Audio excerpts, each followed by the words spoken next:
आऊज़ुबिल्लाहिमिनश्शैतानिर्रजीम बिस्मिल्लाहिर्रहमानिर्रहीम। अस्सलाम वालेकुम दोस्तों, मैं हूं मोहसिन रज़ा और आप लोग देख रहे हैं 24/7 टीचर्स ऑनलाइन। दोस्तों, जिन दोस्तों ने अभी तक मेरा चैनल सब्सक्राइब नहीं किया है वो जल्दी से मेरा चैनल सब्सक्राइब कर लें और साथ ही बेल के आइकन पर भी क्लिक कर लें ताकि मेरी हर आने वाली वीडियो, हर आने वाला लेक्चर आप लोगों तक पहुंच सके और आप उससे सीख सकें। दोस्तों, क्लास चल रही है हमारी फाइनेंशियल अकाउंटिंग की और हम लोगों ने पिछली 3-4 क्लासेस से डेप्रिसिएशन के ऊपर बात कर रहे हैं। आज जो है हम अपनी क्लास का जो टॉपिक है वो कुछ चेंज करने जा रहे हैं और हम उसमें ये है तो डेप्रिसिएशन से रिलेटेड ही ऑलमोस्ट। इसमें हम बात करने वाले हैं रीवैल्यूएशन ऑफ फिक्स्ड एसेट की। और हम लोग जो पिछली 1-2 क्लासेस से डेप्रिसिएशन चार्ज करते आ रहे हैं वो भी हमारी फिक्स्ड एसेट के ऊपर ही चली आ रही है। दोस्तों, आज की इस क्लास के अंदर हम लोग अपनी जो क्लास का आगाज है वो बात शुरू करेंगे रीवैल्यूएशन ऑफ फिक्स्ड एसेट की। दोस्तों, चलिए हम लोग आज की क्लास की इब्तिदा करते हैं और सबसे पहले हम लोग ये देखते हैं कि हमने पिछली क्लास के अंदर क्या चीज़ें कवर अप की थी। दोस्तों, पिछली क्लास के अंदर हम लोगों ने बात की थी मेथड ऑफ कैलकुलेटिंग डेप्रिसिएशन की और उसमें हम लोगों ने रिटन डाउन वैल्यू मेथड देखा था और साथ ही हमने फटरेट लाइन मेथड भी देखा था। और स्पेसिफिकली पिछली क्लास के अंदर मैंने आप लोगों को कैलकुलेट करना बताया था कि डेप्रिसिएशन रेट हम कैसे कैलकुलेट करते हैं। तो ये थी यहाँ तक हमारी पिछली क्लास। आज की क्लास में दोस्तों हम बात करने वाले हैं अपने इन टॉपिक्स के ऊपर जिसमें हमारे पास हिस्टोरिकल कॉस्ट है कि हिस्टोरिकल कॉस्ट क्या होती है। उसके साथ ही हम लोग देखेंगे कि हमारी फेयर वैल्यू क्या होती है और उसके साथ हम लोग देखेंगे रीवैल्यूएशन ऑफ फिक्स्ड एसेट से क्या मुराद है। और साथ ही हम लोग जो है एग्जांपल करेंगे इस रीवैल्यूएशन ऑफ फिक्स्ड एसेट की। और एंड के ऊपर हम जैसे अपनी हर क्लास के अंदर करते हैं, मैं आप लोगों को एक एक्सरसाइज दूंगा और उस एक्सरसाइज के अंदर फिर आप लोगों ने देखना है कि आज की क्लास जो हमने पढ़ी है वो उससे रिलेटेड होगी, तो आपने उस एक्सरसाइज को भी हल करना है। तो चलिए हम आज की क्लास शुरू करते हैं और सबसे पहले ये देखते हैं कि हिस्टोरिकल कॉस्ट होती क्या है। दोस्तों, historical cost is the original cost of the asset at which it was purchased plus additional cost incurred on asset to bring it in working condition। दोस्तों, हिस्टोरिकल कॉस्ट से मुराद ऐसी कीमत है जिस पर वो एसेट खरीद किया गया और साथ उसके वो लागत भी जमा की जाती है जो उस एसेट को वर्किंग कंडीशन या ऑपरेशन में लाने के लिए बर्दाश्त की जाए। तो हिस्टोरिकल कॉस्ट मतलब वो कॉस्ट जिसके ऊपर आपने वो एसेट खरीद किया है। जैसे हमने एक मशीन खरीद की 10 साल पहले 1 लाख की, तो वो उसकी हिस्टोरिकल कॉस्ट है।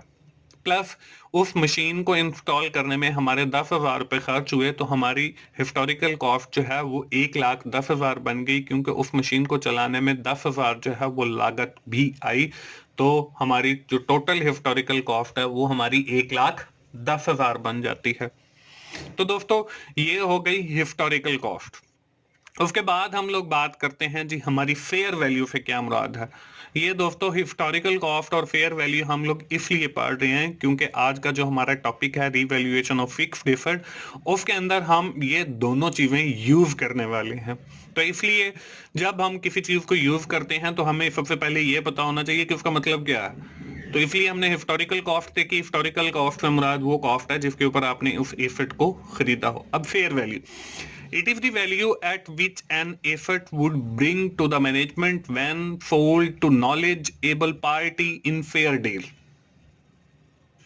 इससे मुराद किसी भी एसेट की वो वैल्यू है जिस पर आपकी मैनेजमेंट एग्री हो जाए कि इसको फरोख्त कर दिया जाए एक फेयर डील के ऊपर। तो ये फेयर वैल्यू हो गई। उसके बाद हम देख लेते हैं कि रीवैल्यूएशन ऑफ फिक्स्ड एसेट क्या है। क्योंकि जब भी हम कोई एसेट खरीद करते हैं तो हम लोगों ने पहले देखा कि हम उसकी डेप्रिसिएशन चार्ज करते हैं। डेप्रिसिएशन चार्ज करने के साथ साथ उसकी जो वैल्यू है एसेट की वो तब्दील होती रहती है।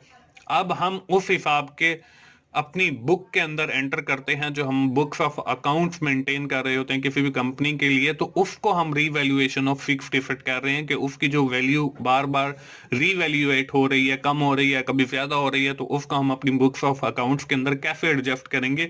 इससे मुराद जो है रीवैल्यूएशन ऑफ फिक्स्ड एसेट है। Fixed asset are purchase to be used for a longer period. जब भी हम कोई फिक्स्ड एसेट खरीद करते हैं तो वो एक लंबे अरसे के लिए इस्तेमाल के लिए खरीदते हैं। In the subsequent year, the value of asset could be higher or lower than its present book value due to inflationary condition of the economy.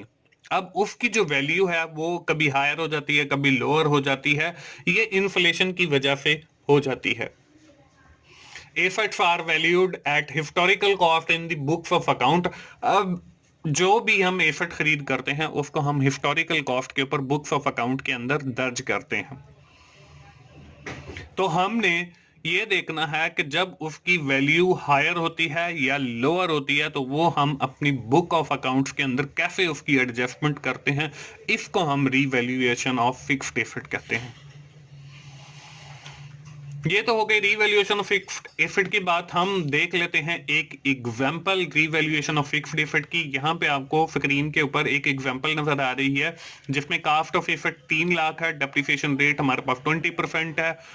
At the end of third year following information is given, accumulated depreciation जो है वो हमारे पास 1,80,000 है, return down value हमारे पास 1,20,000 है। हमने करना क्या है?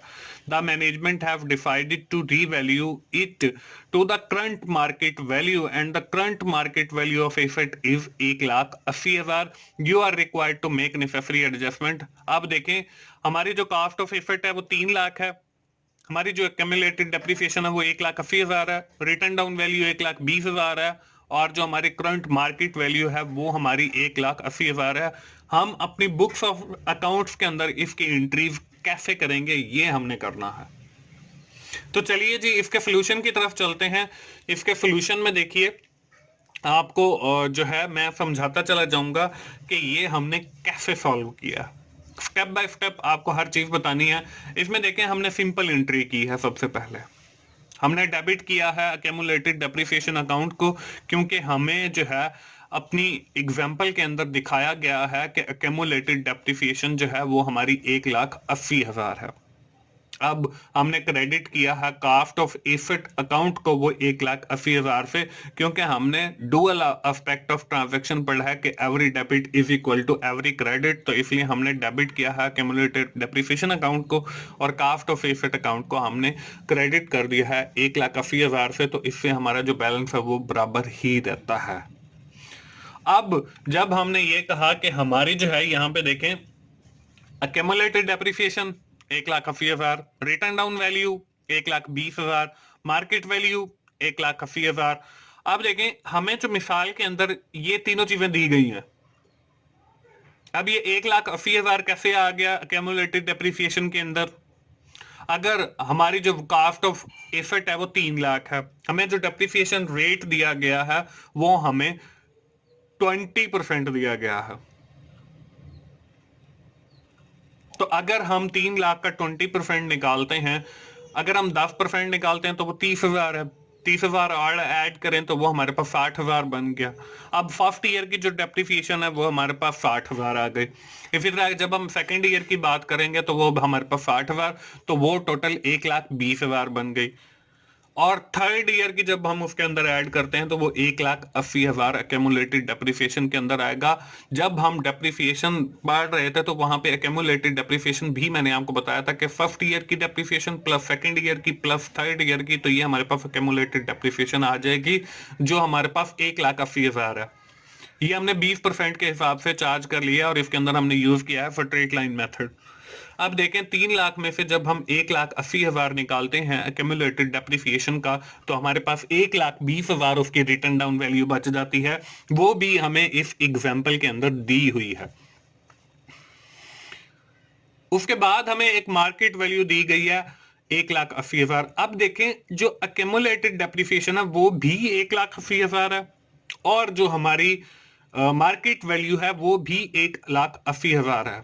लेकिन मैंने आपको फर्क ये बताया कि अकेमुलेटेड डेप्रिसिएशन वो हमने 1,80,000 कैसे निकाली है, वो 60,000 जमा 60,000 जमा 60,000 20% के हिसाब से, तो 3 सालों की हमारे पास 1,80,000 आ गई। अब 3 साल के बाद देखें हमारी बुक्स ऑफ अकाउंट के अंदर हमारा जो एसेट बचता है वो 1,20,000 का बचता है, क्योंकि हम 1,80,000 जो है वो पहले डेप्रिसिएशन चार्ज कर चुके हैं। और अगर हम बात करते हैं मार्केट वैल्यू की, तो उस वो हमारे पास बुक्स ऑफ अकाउंट में तो 1,20,000 का है, लेकिन अगर हम उसको मार्केट के अंदर सेल करते हैं तो वो 1,80,000 का।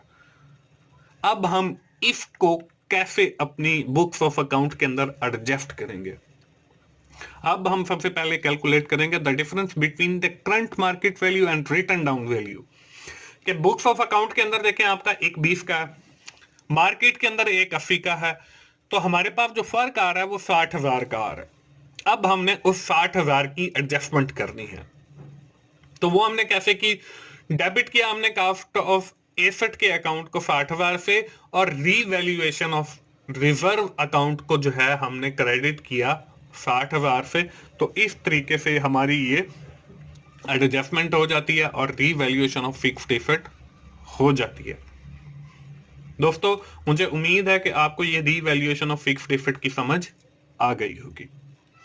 तो चलते हैं जी अपनी उस एक्सरसाइज की तरफ, जो मैं आपको हर लेक्चर के एंड पर देता हूं।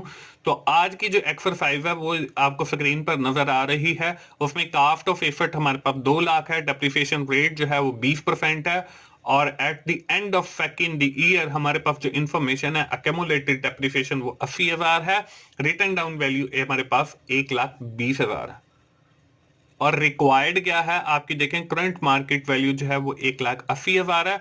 You are required to make the necessary adjustment. आपने वो इंट्रीव करके दिखानी है कि आपने वो रीवैल्यूएशन जो है उसकी एडजस्टमेंट कैसे की है।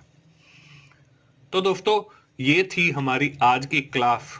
हम जल्दी से क्विकली समराइज कर लेते हैं कि आज की क्लास के अंदर हमने क्या पढ़ा है। आज की क्लास के अंदर हमने बात शुरू की है अपनी on the topic of revaluation of fixed asset. उसके अंदर हमने देखा है हिस्टोरिकल कॉस्ट से क्या मुराद है। हिस्टोरिकल कॉस्ट ऐसी कॉस्ट जिसके ऊपर हमने उस एसेट को खरीद किया है। उसके बाद हमने फेयर वैल्यू की बात की। फेयर वैल्यू के अंदर हमने देखा कि ऐसी वैल्यू जिसके ऊपर मैनेजमेंट आपकी राजी हो जाए उस एसेट को फेयरली फरोख्त करने के लिए। उसके बाद हमने बात की रीवैल्यूएशन ऑफ फिक्स्ड एसेट की। उसमें हमने देखा कि हमारे पास एक मार्केट वैल्यू है, उसके बाद हमारे पास एक एक्यूमुलेटेड डेप्रिसिएशन है, और एक हमारे पास रिटन डाउन वैल्यू है। सम टाइम ये होता है कि जो आपकी बुक्स ऑफ अकाउंट के अंदर उस एसेट की वैल्यू आ रही है वो आपकी मार्केट वैल्यू से कम होती है या ज्यादा होती है, वो इन्फ्लेशनरी की वजह से होती है। तो उस सूरत में हम रीवैल्यूएशन ऑफ फिक्स्ड एसेट करते हैं। उसमें मैंने आपको एक एग्जांपल के जरिए समझाया कि कैसे हम रीवैल्यूएशन ऑफ फिक्स्ड एसेट करते हैं, और आखिर में जो है मैंने आपको एक एक्सरसाइज दी जो आपने खुद से हल करनी है। दोस्तों, ये थी हमारी आज की क्लास फाइनेंशियल अकाउंटिंग की। मुझे उम्मीद है आप लोगों को फाइनेंशियल अकाउंटिंग की ये सीरीज बहुत अच्छी लग रही है। अगर आपको वाकई ये सीरीज बहुत अच्छी लग रही है तो आप उसे लाइक कीजिए, अपने दोस्तों से शेयर कीजिए, और कमेंट की सूरत में अपना फीडबैक दीजिए। दोस्तों, मिलते हैं अगली फाइनेंशियल अकाउंटिंग की क्लास में। उस वक्त तक के लिए मोहसिन भाई को इजाजत दीजिए। थैंक यू वेरी मच दोस्तों। अल्लाह हाफिज।